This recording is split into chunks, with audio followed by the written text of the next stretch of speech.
ഇടക്കൊച്ചി ശ്മശാനം റോഡിൽ ജനവാസ മേഖലയിലേക്ക് മാലിന്യം തള്ളുന്നതായി പരാതി. വർക്ക്ഷോപ്പിന്റെ മറവിൽ മാലിന്യ വണ്ടികൾ പാർക്ക് ചെയ്ത് കാനകളിലേക്ക് കക്കൂസ് മാലിന്യങ്ങൾ തള്ളുന്നുവെന്നാണ് പ്രദേശവാസികളുടെ പരാതി. മാലിന്യം തള്ളുന്നത് തടയാൻ അടിയന്തര നടപടി വേണമെന്നാണ് നാട്ടുകാരുടെ ആവശ്യം. എറണാകുളം ഇടക്കൊച്ചി ശ്മശാനം റോഡിൽ വർക്ക്ഷോപ്പിന്റെ മറവിൽ കക്കൂസ് മാലിന്യം തള്ളുന്നുവെന്നാണ് നാട്ടുകാരുടെ പരാതി. ശ്മശാനം റോഡിലെ കാനകളുടെ സ്ലാബുകൾ ഉയർത്തിമാറ്റിയും കാനയുടെ സ്ലാബുകളുടെ വിടവിലൂടെയുമാണ് മാലിന്യം തള്ളുന്നത്. പ്രദേശത്തെ സ്ലൂയിസ് ഒരു വെള്ളക്കയറ്റം നിയന്ത്രിക്കുന്നതിനായി അടച്ചിട്ടിരിക്കുന്നതിനാൽ കാനകൾ നിറയെ കക്കൂസ് മാലിന്യങ്ങൾ അടിഞ്ഞുകൂടിയിരിക്കുകയാണ്. ഈ ടാങ്കറിലെ ആൾക്കാരോട് വന്നിട്ടും ഉള്ള സെപ്റ്റി ടാങ്കിലെ വേസ്റ്റ് മുഴുവനും നമ്മുടെ ഈ കാനയിൽ കൊണ്ടുവന്ന് അടിക്കുകയാണ്. അവർ എല്ലായിടത്തും എടുക്കുക, ഇവിടെ കൊണ്ടുവന്ന് പാർക്കിംഗ് എന്നുള്ള ജനം കൊണ്ടുവന്ന് ഇവിടെ രാത്രിയാകുമ്പോൾ ഇത് മുഴുവനും നമ്മുടെ ടാങ്കിലേക്ക് അടിച്ചു വിടുന്നത്.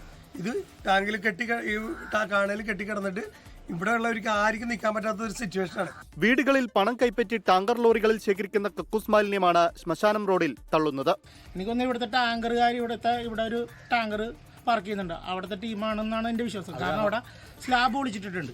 ഒരു മാസത്തിന് മുമ്പ് ഒരു 10,000 കൂരിയാണ് ചത്ത് പൊങ്ങി ഇതിലെ കൂടി നമ്മൾ തോന്നുന്നുണ്ട്. ജനങ്ങൾക്ക് ഇവിടെ താമസിക്കാൻ പറ്റാത്ത കണ്ടീഷനാണ്.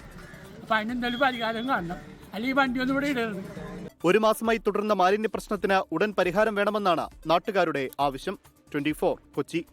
ലോകത്തെവിടെയായാലും ഏത് സമയത്തും 24 വാർത്തകളും ഓഗ്മെന്റഡ് റിയാലിറ്റി പാക്കേജുകളും എക്സ്പ്ലെയിനറുകളും വിശദമായി കാണാൻ ഞങ്ങളുടെ യൂട്യൂബ് ചാനൽ നിങ്ങൾക്ക് സബ്സ്ക്രൈബ് ചെയ്യാം.